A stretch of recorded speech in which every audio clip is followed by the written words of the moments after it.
world of cable news screaming and social media echo chambers, it's easy to lose the signal in the noise.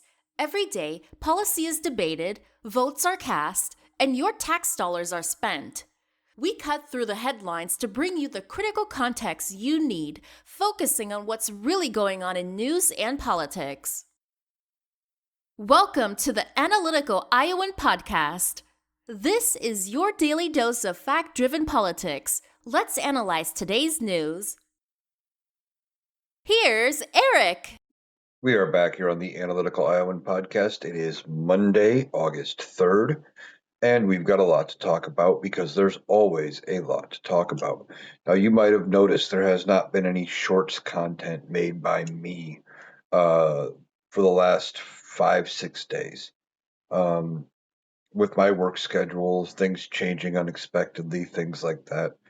I have been struggling to get shorts content made. I used to enjoy making the shorts content, and I will admit I'm struggling with it a little bit. And it's not because of engagement or views here on YouTube, anything like that. It's because of TikTok.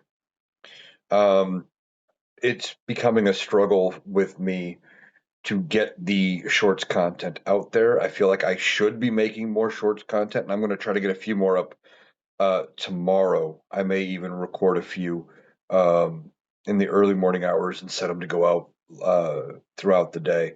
We'll see how the night progresses.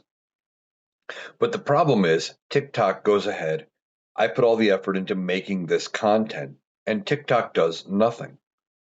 They've changed their algorithm as far as how your stuff gets views, and I'm not the only person who has been seeing this, but as a smaller creator who was just starting to get, uh, and pick up steam and get somewhere on TikTok when they made all the changes, um, it's hurting. It is making it very hard to want to continue to make content.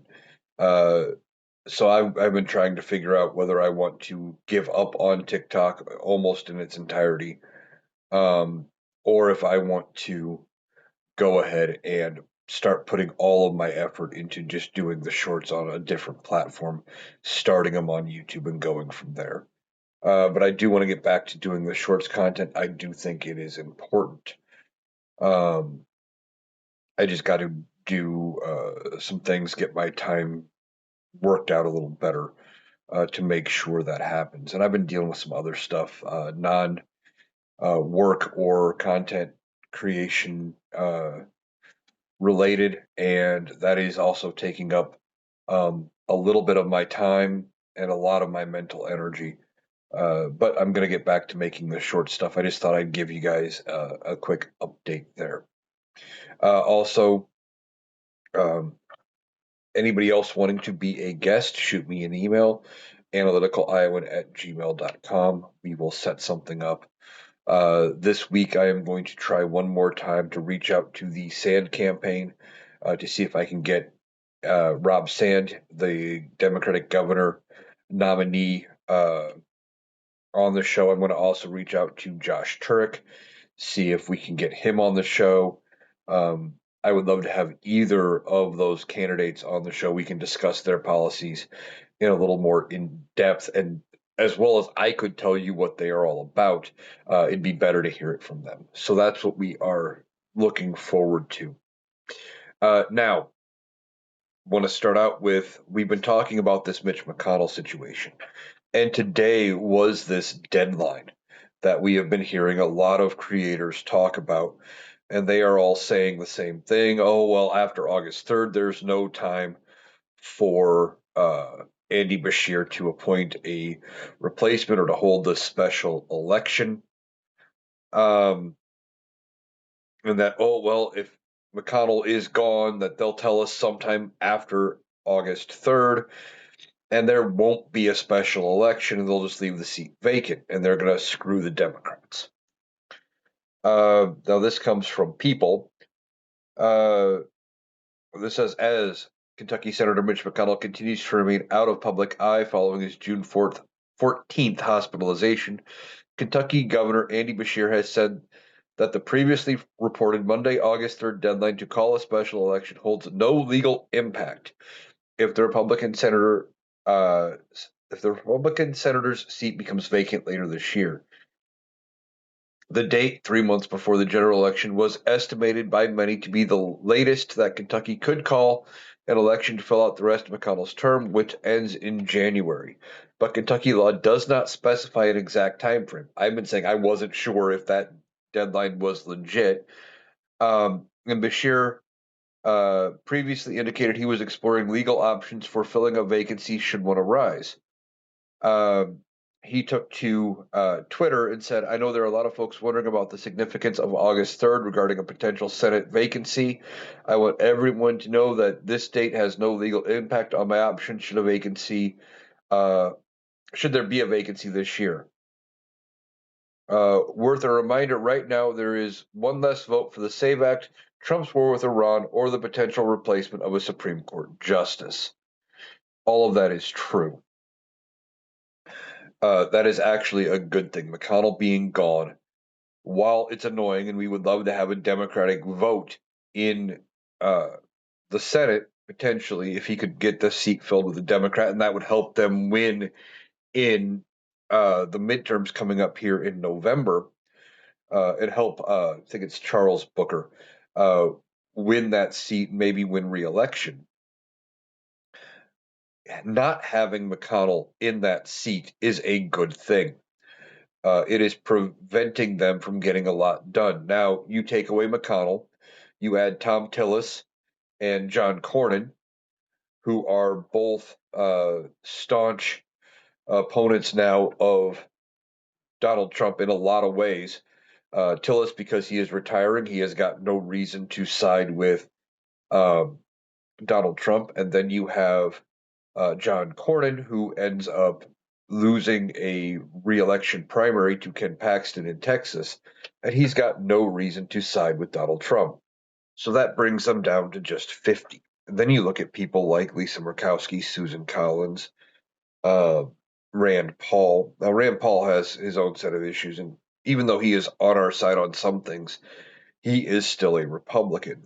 Same thing with Lisa Murkowski and Susan Collins, but Susan Collins is facing an uphill climb to end up keeping her seat and could very well end up losing her reelection bid. She's got no reason to necessarily vote with Donald Trump. And we talked about it yesterday a little bit about how Republicans are starting to kind of distance themselves from Donald Trump because they are worried about their reelection chances.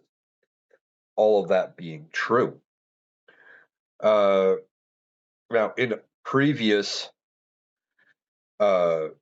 statements, Beshear has said that he would call, or he would not call for the special election. He would just appoint somebody and they would have to sue him to stop him because that is what the state constitution for Kentucky says. And I know Kentucky's actually a commonwealth, not a state. Same thing. It's just a different term for the same thing. Now, in a July 27th written statement, McConnell said, I'm still working hard to get back to my full schedule of work in the Senate and in Kentucky, keeping up with intense physical therapy per my doctor's orders. As always, I appreciate all of your continued well wishes, and I'm looking forward to getting back to the Senate and to Kentucky soon. Now, in a statement, he also noted he would not be able to make the annual politically significant Fancy Farms picnic in Western Kentucky on this past Saturday. Statement also included an update from Congress's Office of the Attending Physician, which said that the 84-year-old continues his recovery from a fall at home in June and is participating in multiple sessions a day designed to rebuild strength and reduce risk of future falls. His bout with childhood polio continues to be a significant factor in his mobility. He is not yet medically cleared to leave the rehab facility and return to the office. Now, we've been seeing some things where he is at this rehab. We're seeing his security detail outside what might be the rehab, that making it appear that he is there. but we haven't actually seen him. If he is just doing rehab, he should be able to make a couple minute phone call to um, go ahead and call the governor of Kentucky, call Andy Beshear. Say, hey, I'm okay. I'm going to get back to work as soon as I can. I'm still here. I'm still alive. They haven't made any phone calls. He hasn't done one press event. He hasn't called one reporter. And I realize as he's going through some of this, there could be a chance that maybe whatever happened, maybe he is now nonverbal. That could be a legit thing. But then you can do a FaceTime call. You can do a Zoom meeting. We have those now. I'm recording this on Zoom. I just did this morning, we did a Zoom meeting for my job. We do one every week. It is not uncommon, right? There are so many ways you can do a video chat. He could prove he is alive. Even if he can't speak, if he is upright, alert, and able to uh, be around, maybe he can write things down. All we would have to do is be on a video call, maybe not even have to say anything, but sit there and wave or something. He could solve it in 30 seconds. But instead, we are left with Schrodinger's senator. Now, most of you probably do know what I'm referring to, but for those that don't, I'm referring to the question of Schrodinger's cat, where you put a cat in a box, you seal the box with no air holes or anything. Is the cat alive or dead? Well, this thought experiment says that until you check and open the box, he is both, or the cat is both alive and dead at the same time. And that's kind of what we have here. Is he alive? Isn't he? We don't know. And we should have better systems in place to come up with answers for what is going on with our elected officials. This, I'm going to wait and uh, see. I'm going to end up uh, going ahead and uh, just, I'm going to give you the bare updates. Might have worked 30 years ago, might have worked before we had the technology we have today. I mean, I'm pretty sure, I'm not 100% sure, but I'm pretty sure Twitter has a live feature and he's posting to Twitter. He could go live. Doesn't have to be very long, a minute or two, where he is sitting there and shows he's alive. Now, if he is gone, one of the things the Democrats need to do is they need to launch an investigation when they get power back. And they need to figure out what is going on with not only Mitch McConnell, but also Neil Dunn, who hasn't been seen since June. If you don't remember Neil Dunn was the member of the House of Representatives that was going to resign. Donald Trump said, hey, don't resign. They got him some kind of life saving treatment. Donald Trump comes out and actually shocks and I almost offends Mike Johnson, Speaker of the House. He had this look on his face like, I can't believe you just said that, but was talking about Neil Dunn and said, hey, we got him this miraculous treatment. Oh, he would have been dead by June, which is something they wanted to keep private. They were trying to get him to resign so that way they could replace him, put in somebody else in the seat. Of course, that would have, because it's the House of Representatives, it would have to be a special election, and they're terrified of losing the special elections. Now, that being said, they are right at 218 seats. Now, if they win an election in one of these vacant seats, you may hear something about Neil Dunn passing, because then his loss isn't that great, right? They can keep control of the House, and they go from there. They are trying desperately to maintain control. They do not want to lose control of the House of Representatives mid uh, mid uh, election cycle. Normally, it has changed during the course of like the midterms, but they do not typically flip chambers of Congress outside of major elections. Although usually one party or the other has control by way more than a couple seat majority like they have now. There has been a story moving on here. Um, there is a story here about Max Miller, a Republican from Ohio. He's a member of the House. Um, he is his ex-wife is the daughter of Senator Bernie Moreno, who has accused the congressman of throwing hot water on her, holding a gun to her head, and breaking their daughter's collarbone. Um, his ex-wife has a restraining order against the 37-year-old lawmaker amid a custody battle, and Donald Trump weighed into this. This comes from The Hill. Trump praises Max Miller, calling dispute with ex-wife a very sad thing. President Trump praised Max Miller as a good person on Monday amid domestic abuse allegations against the congressman. He said, "It is a very sad thing. I know Max, he's a good person. I mean, I always thought he was a very good person, and I'm going to let the families figure that out." Uh, Adding, he knows the families are working on it.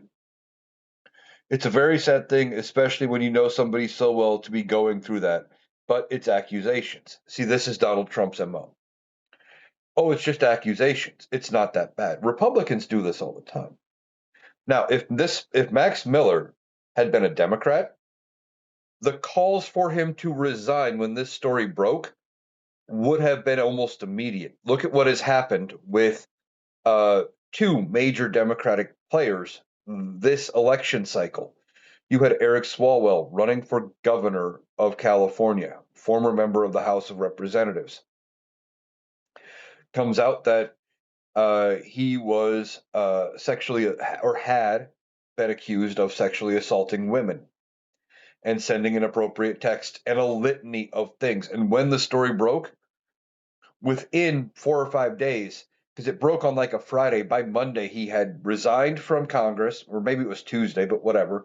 He had resigned from Congress. He had dropped out of the governor's race and and has been out of politics. We haven't heard shit from him since. Look what happened to Graham Plattner in Maine. He gets accused of sexually assaulting, of raping a woman. She seemed credible. Within about 4 or 5 days, they made the decision. He dropped out of the race ahead of a key deadline to get him replaced on the ballot, but still, he dropped out. If this had been a Democrat, Max Miller would have already been out of Congress. But much like I was just talking about with Neil Dunn, they don't want to lose the seat. They can't afford to lose the seat and have another open seat running for a special election. Why?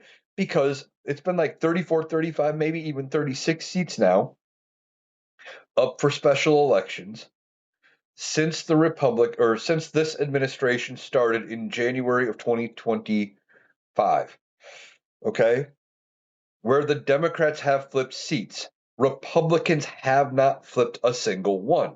Now, normally flipping seats would not be newsworthy, I would normally have said this isn't that big of a deal if it wasn't for the fact that there have been no flips the other direction. This is unusual, but they're saying, "Oh, it's just accusations. Wait till let's let it play out." So this guy is going to be able to keep running, and he's probably going to run. I think he is up for well, I know he's up for reelection. I believe he is running for reelection, and he is going to end up continuing to serve. Now, Bernie Moreno called on Miller to resign in a social media post yesterday. Moreno said, as he has admitted privately, Max Miller needs serious psychological help. He is a danger to my daughter, and I hold my breath every minute he has custody of my granddaughter. If there are basic standards of character required to hold elected office, Max Miller fails them. He should not serve in the House of Representatives. I believe Max Miller needs to seek professional help to end the clear pattern of abuse he has left in his wake. I believe he should not be free to continue endangering others until he does. Now, Miller has denied all allegations against him, saying they are not representative of the reality of the situation between him and his ex-wife. My former wife is engaging in a pattern of reporting incredible, serious, and destructive allegations with absolutely no evidence. Every one of these allegations was investigated, and I say that again, every single one of these allegations were already investigated, and I cooperated fully every single time because I had nothing to hide, and I have nothing to hide now. Now, Miller is in his second term as a congressman. He was elected in 2023, clearly in a special election. And I think he should resign. I think the Republican Party should end up putting pressure on Miller to resign. But you have the leader of the Republican Party saying it's a very sad thing. Why? Because he's been himself has been accused of some very bad things. And Donald Trump views all accusations, even credible ones, as bad things because he could see himself being accused of doing something similar. And he wants to believe that all allegations are made up. They couldn't possibly be true. So Max Miller really should end up resigning. Now, we will see if he does end up resigning at all. And if not, we will have to see if we can put some pressure on. And hopefully, the people of Ohio say, yeah, you know what? I'm not going to vote for him. And he doesn't get reelected because somebody like him should not be in Congress. The fact that there even are these allegations, they are very serious and they do need to be treated as such. Let's see here. So we've been talking a lot about this $1.776 billion anti-weaponization fund and the Todd Blanche nomination. Cornyn reaches deal on anti-weaponization fund to allow Blanche nomination to advance.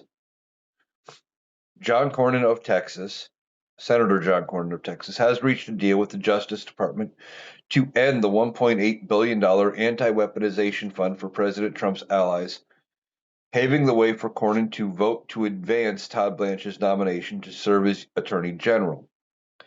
The Senate Judiciary Committee is scheduled to vote on Blanche's nomination tomorrow. Cornyn and Thom Tillis, two members of the panel, had threatened to vote no because the administration wouldn't agree to clarify a settlement with Trump to permanently end the $1.8 billion fund. A spokesperson for Cornyn said Senator Cornyn has reached an agreement with the Department of Justice, which will be issuing a formal order permanently terminating the anti-weaponization fund, making clear in a binding written document that the scope of the audit settlement is limited to only the plaintiffs, including the president and the IRS. Blanche posted a signed memo on social media late last night, formally rescinding the fund, as well as an unsigned statement from the Justice Department clarifying the terms of the settlement with Trump and his family, granting them immunity from audits related to past tax returns, as well as a second memo that granted Trump, his family, and their businesses broad immunity from any government investigation into their past conduct, including from audits related to past tax returns. So what they've done is said, okay, yeah, we agree. We're going to put it in writing now that the anti-weaponization fund is dead. even though Donald Trump is trying to sue to get that back into play, and he's trying to push Republican lawmakers to actually pass a bill that would create this fund, and there just is not the willingness in Congress to do this. But they also want to make it so Donald Trump cannot be looked into, sued, charged, investigated, anything over his tax returns. Donald Trump knows that his tax returns are probably fraudulent, and he wants immunity. Why would he want immunity? Because he knows that they have been untrue, and that if they look into his taxes too far, then they are going to end up finding evidence that of what we were talking about. And then he would have to pay a settlement to the government for not paying the appropriate amount of tax. He would have to pay a settlement to the government with penalties and interest, etc. And he doesn't want to do it. He also doesn't want to face jail time for tax evasion, tax fraud, anything like that. Remember, they tried desperately to take down Al Capone, the famous gangster from the 1930s. They couldn't get him, except they got him on tax evasion. The IRS was that powerful. They were able to get him on taxes when they couldn't get him on breaking the law in other ways. Now,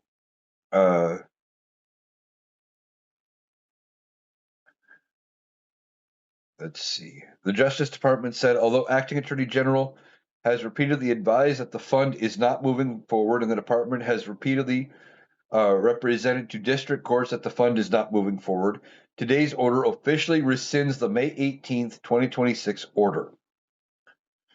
And that previous order was the one that established the fund. However, Blanche's Sunday night memo does nothing to change the sweeping immunity offered to Trump and his family for their past conduct. That memo leaves the government barred and forever precluded from any investigation or prosecution into Trump and his adult children, as well as their businesses. The acting attorney general stressed last night that the deal only applies retroactively. But again, I was just saying, why would he need to have some kind of immunity deal so they can't look into what he has done? Because he knows he has done something wrong. You notice no other president has sought immunity from looking into their taxes. No other president has tried to hide their taxes to the level Donald Trump has done. No other president, for that matter, has gone to the Supreme Court and said, I'm president, I deserve immunity. Because he has done illegal things as president. Now, Senate Judiciary Chair Chuck Grassley, you know how much I hate Chuck Grassley, has scheduled an executive business meeting of the panel at 9 a.m. Eastern on Tuesday, tomorrow, to vote on his nomination. Cornyn and Tillis had threatened to vote no on the nominee unless the Justice Department clarified about the fund, which we've been talking about. The two GOP senators announced earlier today that they plan to vote to report Blanche out of the committee this week, which means he's going to go to the full Senate floor for a vote. Does that mean he's got the votes to be confirmed? I don't know. They sent a joint statement, both Cornyn and Tillis. We are pleased that the Department of Justice has issued a formal order terminating the anti-weaponization fund. Additionally, the department has acknowledged in a binding written order that the audit settlement is limited to the plaintiffs and the scope does not extend beyond the defendants in the lawsuit. The IRS and the Treasury addressing concerns that multiple of our Republican colleagues share. We want to express our gratitude to Mr. Blanche and his staff for working with us on this, and we look forward to voting to advance his nomination out of the committee soon. If he gets reported out of the committee, Senate Majority Leader John Thune could put him on the Senate calendar that same day, but he won't be able to file a cloture motion on Blanche's nomination until Wednesday, which would set up the first floor vote on Blanche for Friday and a final confirmation vote on Saturday.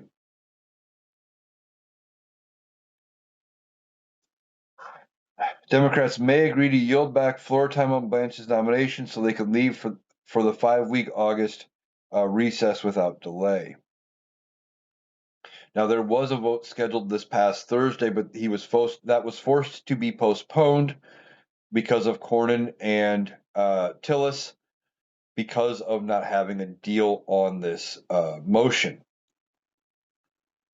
Cornyn and Blanche said someone at the White House had pushed back on amending the settlement between Trump, the Justice Department, and the IRS to permanently eliminate the fund and define the scope of the agreement to exclude parties and agencies that were not part of the $10 billion suit against the IRS, which he had filed because a contractor leaked his tax returns. Trump last Thursday floated the idea that he would have pulled Blanche's nomination from the Senate consideration and resubmit it in January after Cornyn and Tillis were retired from Congress. Problem was, there is a chance that they may not have control of the Senate after January, and that confirming Blanche would not be easier. Senator John Kennedy of Louisiana said this place could be very different. Trump on Saturday had threatened to revive the anti-weaponization fund if Cornyn and Tillis blocked the nomination.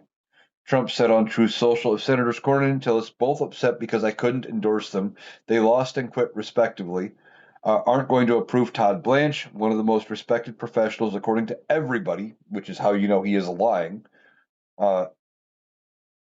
in the country, to the United States Attorney General, then I will keep Todd as acting AG and push hard to get the anti-weaponization bill, which takes care of those who have been so badly treated by the crooked Joe Biden and Obama administration. I get nothing, although I was treated horribly, passed. Well, there is no bill. Never has been a bill. This was a settlement. And you were not treated horribly. You were given special protections that most people would not have.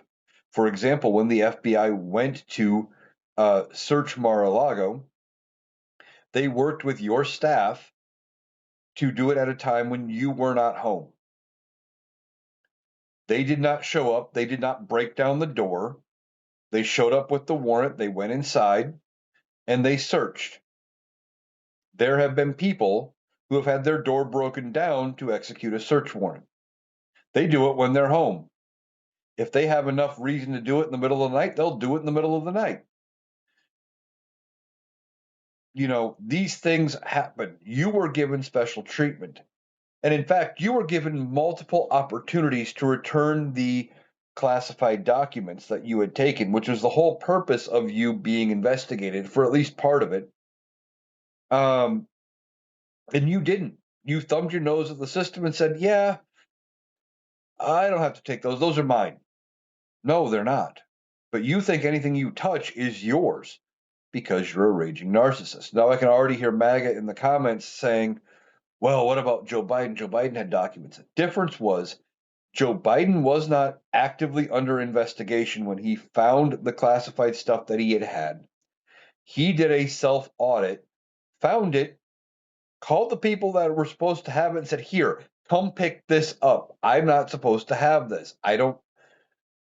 And a lot of it was his own personal notes on things that were classified, not the original documents. There's major differences there. But MAGA is so desperate to prove that everything is the same when it comes to what Donald Trump is doing. They ignore it. And they like to move up. They like to say, oh, it's the same thing and everybody does it and it's a big thing. It's just ridiculous. Now, moving on, talking about Iran. Donald Trump had called off the strikes on Iran that were supposed to happen over the weekend so he could go golf. Now, I don't know if these videos I have seen of him actually golfing they look very similar to other videos of him golfing. I don't know if he actually did golf this weekend at Bedminster. Now, he claims to have won another club championship, or two championships, actually. Now, let's see here. But the video that I have seen, he claims that he won on talent. However, um, some of the videos we saw, like I saw one of him teeing off. He took a bunch of practice swings and then took what looked like a really good swing, like he was actually swinging at the ball. But it's all in frame. His club never hit the ball. And then he just bends down, picks up his ball, and walks away. Now, if that it looks like a legit video, I don't know from where it was, but it does look like he was cheating at golf again, and it has been a long time since we've actually seen him golf. I didn't think he was actually healthy enough to go out and play a round of golf.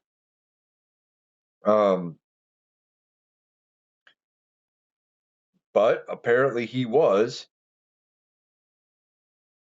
This comes from People. He says Trump has portrayed himself as an accomplished golfer, frequently highlighting his tournament wins at courses that bear his names. His claims often spark debate, with critics questioning the legitimacy of some of his victories because they occurred at clubs he owns or operates.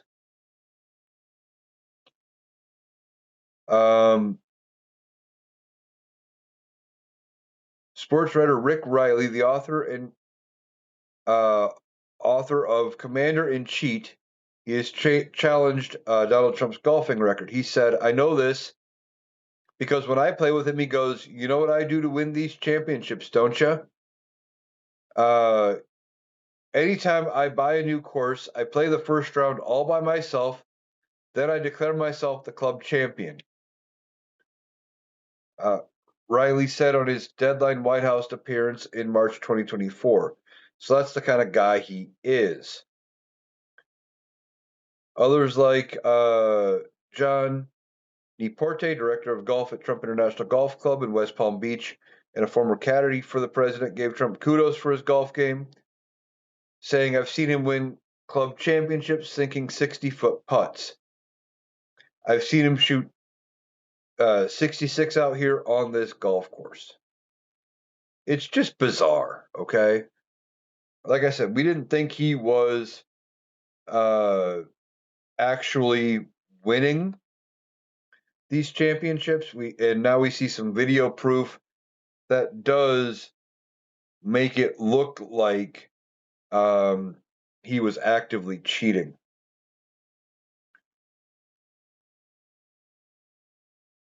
If that's true, I wouldn't be surprised. Now, this comes as he backed off strikes on Iran, but he's right back at it. This comes from The Hill. Trump says Iran facing last chance before decapitation. President Trump on Monday warned that it was Iran's last chance to make a peace deal with the U.S. or face decapitation as he touted his most recent talks with Tehran. Yet, Iran is coming out saying, "We haven't talked to you at all." Speaking from the Oval Office, Trump said that the discussions with Iran are not very complex and are going to go quickly this time around, claiming that the Strait of Hormuz could open fully, literally by tomorrow, in what he claimed phase one of an agreement. But remember, it's only closed because he started this war. He started the conflict.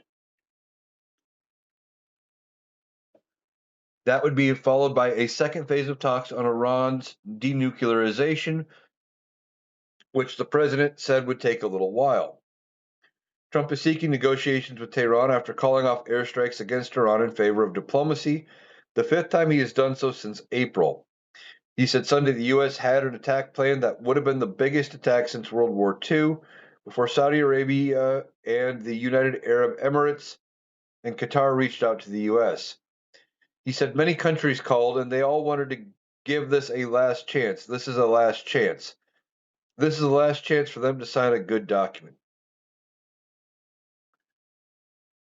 When asked what is different this time around, Trump replied, I want to give them every last chance before decapitation. Very tough to do what we have planned, still planned. We'll see what happens. He also said, I am very proud of the fact I'll give people a chance.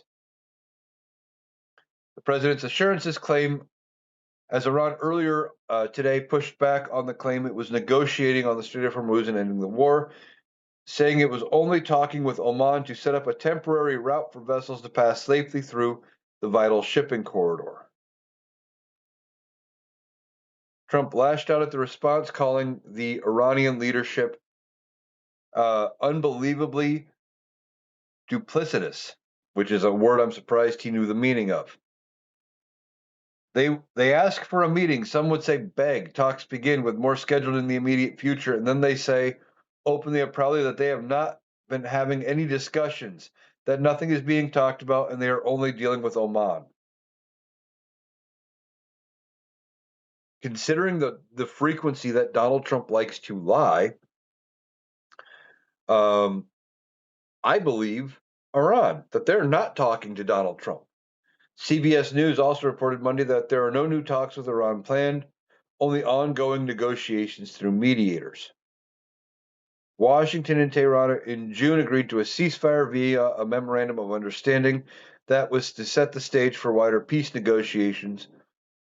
But the deal fell apart last month after the two sides again began trading strikes. Trump's frequent vocalization of threats to lay waste to Iran, and then uh, calling them off, only to push for peace talks, has led to people questioning whether or not we can actually get anything done, whether we can end up actually coming up to terms. Now, yesterday I was talking about, in the last couple of days, we've been talking about how Jeanine Pirro, U.S. Attorney, has said in court and filed a motion to drop the charges against the U.S. Olympic athlete who was claimed to have damaged the reflecting pool, saying that it was improper installation. It was that they are not moving forward with the criminal charges. Trump, Pirro choked, folded like an umbrella in reflecting pool case. President Trump said U.S. Attorney Jeanine Pirro choked in her decision to drop charges against U.S. Olympian David Hearn in the reflecting pool vandalism case, casting blame on the judge overseeing the case. Trump told reporters in the Oval Office the judge was extremely unfriendly to Jeanine, and frankly, I think she choked because the judge was vicious. Instead of going after the people that did it, the judge went after her and went after her department, and I guess she choked. I don't know what the hell happened. Trump did not answer directly when asked by reporters if he was reconsidering her role, saying, "You're fake news. Don't ever talk again." Trump exclaimed minutes later that Pirro folded like an umbrella. See, that's what Donald Trump does. He gets pushed back by a hard question, calls it fake news, tells him to shut up and never talk again because he doesn't like it. He can't answer it. He wanted this case because he wanted to go through prosecute. He didn't care if it was legitimate. He doesn't care about any of that, not at all. Not in the least. He wants to go after so-called vandalism, A, so he can make up a charge and go after somebody, and B, he looks like the tough guy. C, by doing all of it, he ends up being right and vindicated, and he can say, see, it was just vandals. I didn't do anything wrong. If they say it was improperly installed, then he looks bad because they hired this contracting team that screwed up. And Donald Trump can never, ever be the person to blame. He refuses to ever accept any blame for anything bad that has ever happened. Uh, Now, Trump appeared to be referring to D.C. Superior Court Judge Todd Elderman. In his comments, the judge who is now handling the case said last month the government would be operating at its own peril if it continued to repair the work on the reflecting pool before the defense's experts could sample it. Now, what does that mean? Well, the judge said if you repair it before the defense can go in and properly examine what you are calling is the evidence of the vandalism, you are tampering with evidence. And that could end up squashing your entire case. But Donald Trump wanted to get it fixed. The Republicans were pushing to get it fixed. They wanted to make it go and make it go away, so to prove that oh, it was the Democrats. Democrats were the whole reason everything's horrible, and we were able to make it better. That's their whole plan, right? Hearn was indicted by grand jury in D.C. last month on charges of felony destruction of property, facing 10 years in prison. Pirro alleged Hearn ripped a piece of the recently installed sealant on the bottom of the reflecting pool at the Lincoln Memorial. However, on Friday, Pirro announced the charges would be dropped, instead blaming the contractors. Said overspraying and delamination caused the damage. The move was met with swift backlash from Trump, who wrote in a Truth Social post that he disagreed with her at 100%. I don't know what she was thinking. To me, it's a pure case of vandalism, including the grass, which had a big 8647 emblazoned in giant letters on it and in other elements in the surrounding area. First of all, as I said yesterday, 8647 are numbers, not letters. And then in this Oval Office meeting, when he was talking about it, when he was talking to the press, he was trying to talk about what they were doing and what was going on, and he couldn't come up with the words. He couldn't come up with what was going on with the grass. He said, "Well, they did the thing with the grass. The grass. Like he was trying so hard to get there, and it didn't work. And now there's questions as to whether or not Jeanine Pirro is going to lose her job as U.S. attorney because she did not side with Donald Trump in this case. And it's probably going to be what happens. She's probably going to get fired, moving on, and moved on to some other role because she didn't kowtow and get him this conviction. By saying it wasn't vandalism, it proves what we've all been saying. It was improper installation. They didn't let it dry long enough. They didn't let it set up. They filled it too quickly. And also, probably driving the presidential motorcade over the reflecting pool did not help. But Donald Trump had to go inspect the work that was being done. And because he couldn't get out and walk the distance of the reflecting pool anymore, they just drove the presidential motorcade right down in there. Everybody in this administration who is allowing him to do these things is ridiculous.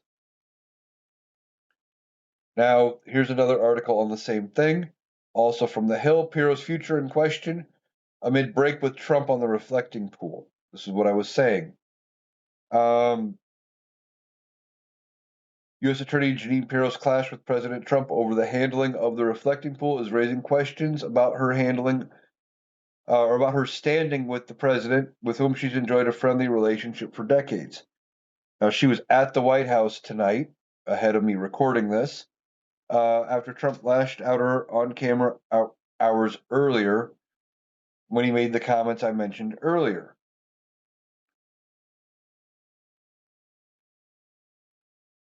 White House is not making any responses.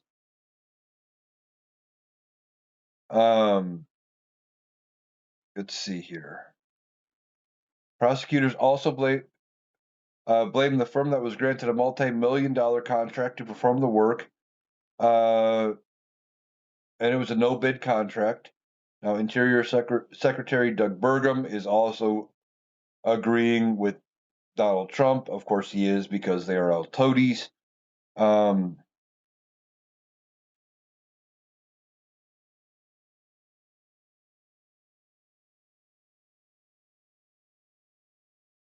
One former Trump administration official said, I'm not really sure why a simple dismissal wasn't enough, but going out of her way to admit that the White House was wrong and throwing Secretary Burgum under the bus at the same time isn't really good for her job security. The official added, a mistake like that probably has several people asking if she is really up to the job. Now, I think she is probably one of the more qualified people, even though she is a sycophant. The president tapped Pirro, a former judge and Fox News host, to be the interim U.S. attorney to the District of Columbia in May 2025, and she was confirmed last August. Trump has a history of firing allies who do not follow through on his agenda or who defy him, so she could be getting fired.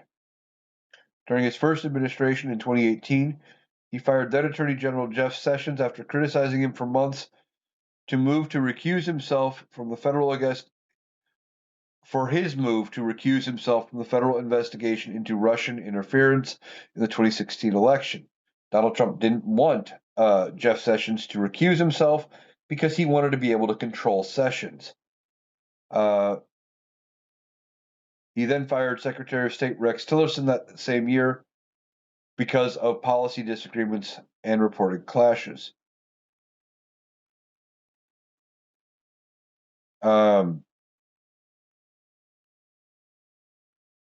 Their move to reverse course and drop the charges marks a stunning turn for Pirro, who has often framed her office's work as an extension of Trump's vision for the nation's capital. In the year since her Senate confirmation, she has repeatedly emphasized their shared priorities on crime and public safety, promising accountability for anyone who interferes with his mission to make D.C. safe and beautiful again.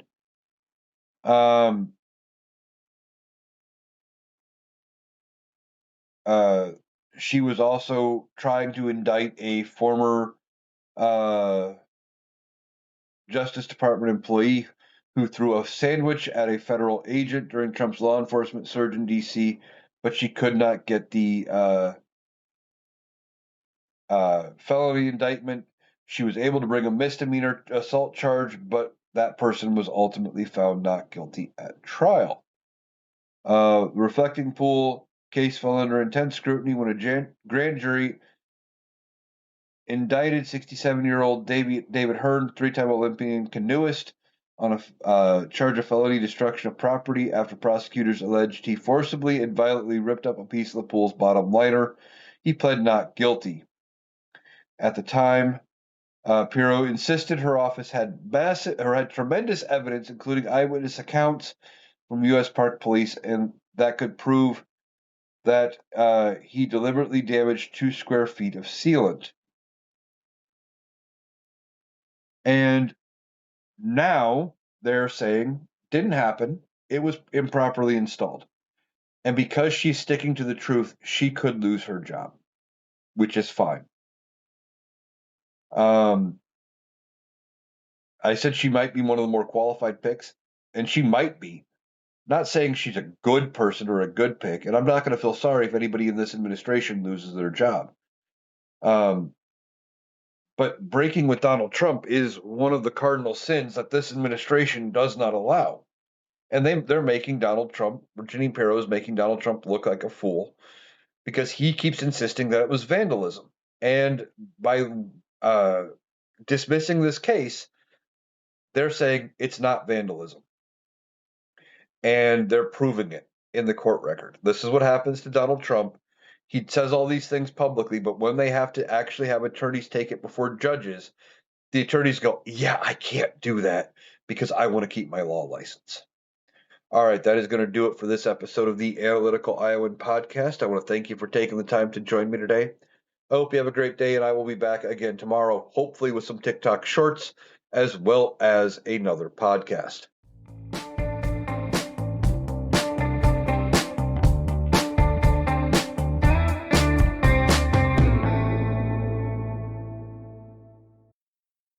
That was Eric.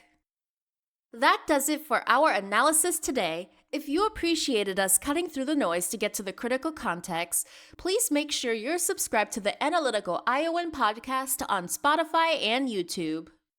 We'll be back tomorrow. Thanks for listening.